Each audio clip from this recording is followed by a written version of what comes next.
Война может закончиться в ближайшие дни, если Запад воспользуется ситуацией. Глобальный провал России. Что случилось? Мирные переговоры стартовали. Киев связался с Кремлем. Москва в шоке от слов Трампа. Получится ли сохранить лицо? Украинские дроны прорвались к российской столице. Заводы в огне.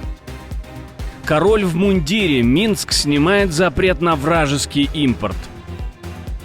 Иран сдается, сюрприз от немецкого канцлера, это и многое другое. Самые важные и срочные новости, эксклюзивные подробности. Вы смотрите новостной выпуск «Нехта», оперативно о событиях в России, Украине и мире, раньше и понятнее других. Все, что нужно знать сегодня. Спасибо, что смотрите, спасибо за доверие. Не забывайте ставить лайки, не забывайте оставлять комментарии и не забывайте подписываться на каналы. Все это очень несложно. Поехали.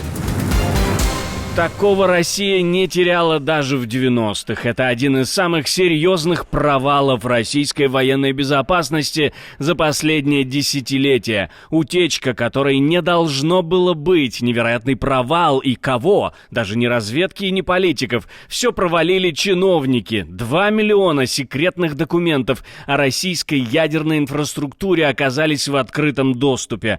Полные схемы одной из самых охраняемых баз в Ясном, где по заявлениям Кремля размещены гиперзвуковые ракеты «Авангард». Теперь они доступны всему миру. Расследование немецкого Der Spiegel и датского Den Watch показывает, информация утекла не из-за хакеров, не из-за шпионов, а из-за тупости. Секретные чертежи выкладывались прямо в тендеры на госзакупках. Чиновники и подрядчики годами прикрепляли к конкурсным заявкам документы, которые должны были храниться под грифом «совершенно секретно». В них все, от маршрутов подземных туннелей и расположения оружейных комнат до IT-систем, охранных датчиков и, серьезно, надписей на плакатах в казармах. Даже список тренажеров для солдат с фотками.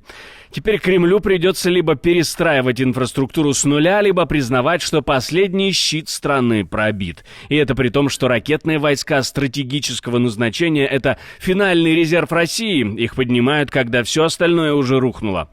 Лукавая ирония в том, что эти утечки — результат той же оптимизации и коррупционного бардака, который сожрал российскую армию изнутри.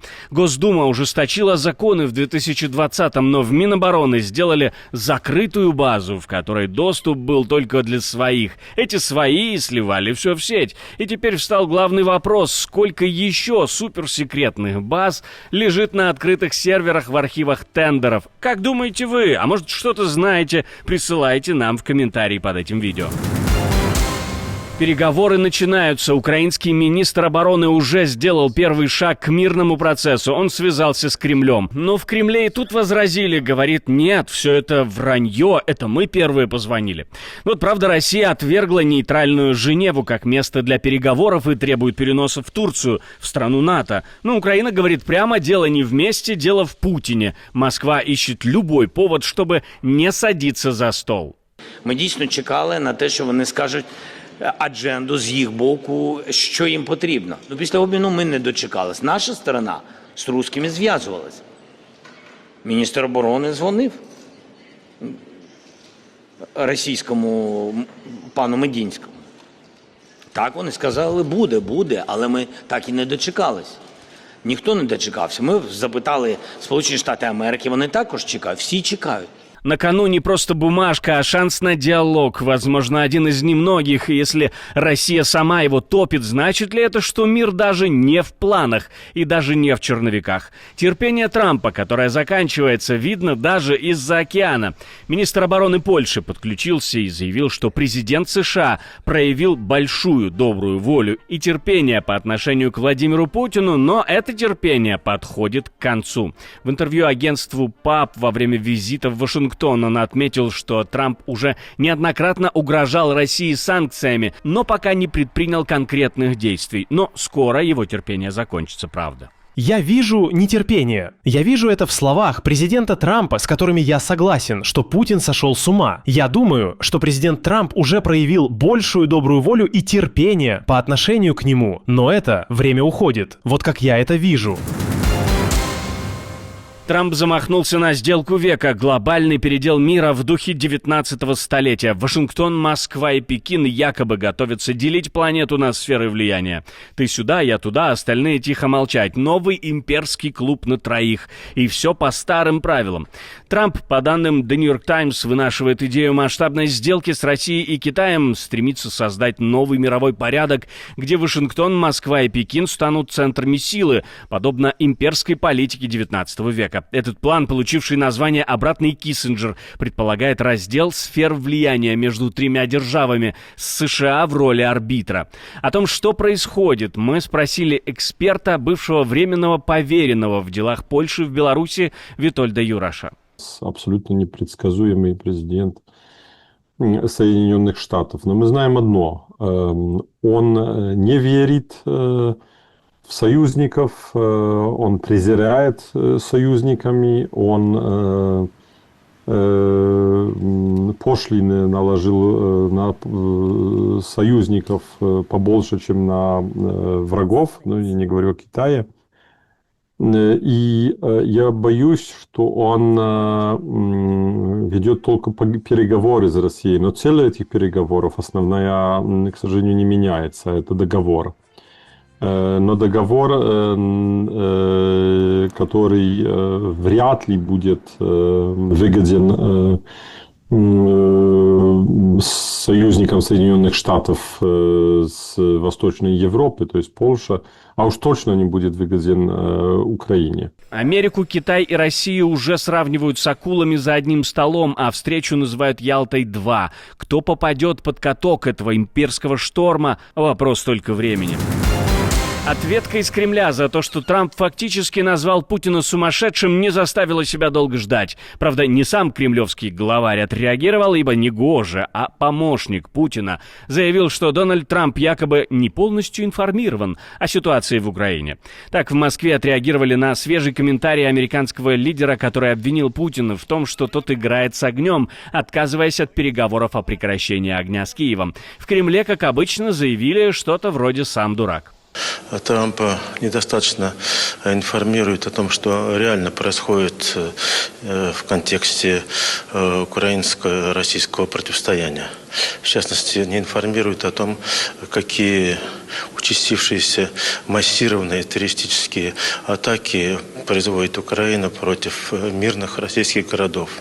А Трамп знает только о том, какие ответные меры мы предпринимаем. Причем до конца не понимает, что мы бьем исключительно по объектам военной инфраструктуры. Кремль делает вид, что Трамп не понимает, а на деле в открытую нервничает, ведь Вашингтон все чаще давит на Путина из-за затягивания войны.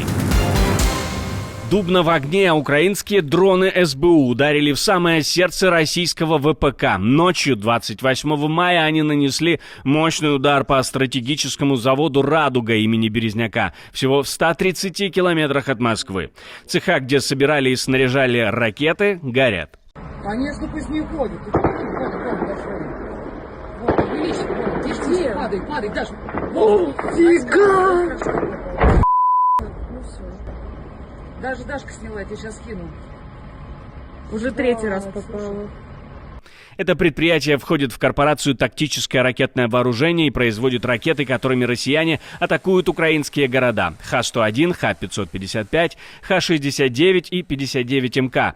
Украинские источники заявляют, ПВО Москвы дроны обманули и проскочили как нож сквозь масло. «Радуга» имени Березняка в Дубне в 130 километрах от Москвы. Завод входит в акционерное общество «Кронштадт», которое специализируется на беспилотных авиационных системах. Там изготавливают беспилотники «Орион» и находятся «Молния», «Гром», «Термит», «Гелиос», «Сириус» и наземные комплексы управления. Одновременно украинские защитники попали в акционерное общество «Ангстрем» в Московской области. Это предприятие производит микроэлектронную компонентную базу для российского ВПК. То есть все, что идет на ракеты, системы управления и прочие военные игрушки. Ну а накануне дроны атаковали комбинат Дмитровский в Ивановской области, который производит органические и химические вещества, то есть компоненты для взрывчатки, пороха, ракетного и авиационного топлива. Картофельный кризис у главного колхозника Союза. Белорусское правительство резко разворачивает руль. С 27 мая страна снова разрешила ввоз картофеля, яблок, капусты и лука из стран Евросоюза. Тех самых, что еще вчера назывались недружественными. Минск называет это жестом доброй воли, но, правда, в другом в стране банально закончилась картошка. Да, тот самый второй хлеб исчез из прилавков. В начале мая даже сам Лукашенко признал, картошки нет. И пошел в наступление на своих же фермеров. Обвинил их в том, что они отправляют урожай в Россию, где цены выше. Внутренний рынок остается, мол, пустым. Чего-чего, но картошку мы выращивать умеем. Надо вырастить столько, чтобы хватило нам и России.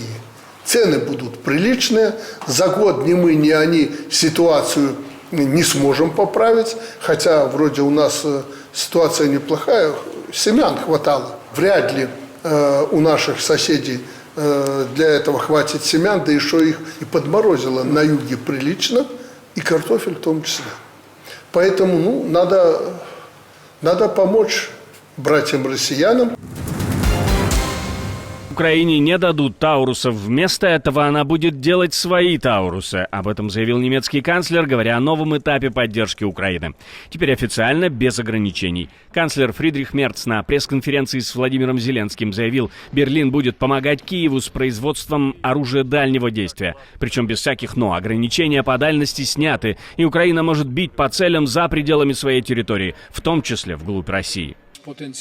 Потенциал для более тесного экономического сотрудничества между Украиной и Германией существует. Темы очевидны. Энергетика, строительство инфраструктуры, сельское хозяйство, машиностроение, медицинская техника и многое другое. Мы хотим совместно, вместе и в партнерстве использовать этот потенциал. Министры обороны Украины и Германии подпишут декларацию о намерениях. Мерц также подчеркнул, что проект «Северный поток-2» окончательно мертв. Газ из России по нему идти не будет. Германия, по словам канцлера, на фоне массированных атак России по украинским городам усиливает давление на Москву. Он имел в виду с самого начала именно финансирование производства любой дальности ракет на Украине. А речь, значит, о поставках германских ракет якобы не идет. Прямое вовлечение в войну уже очевидно. А Германия сползает по той же наклонной плоскости, по которой она пару раз в прошлом веке уже двигалась вниз к своему краху.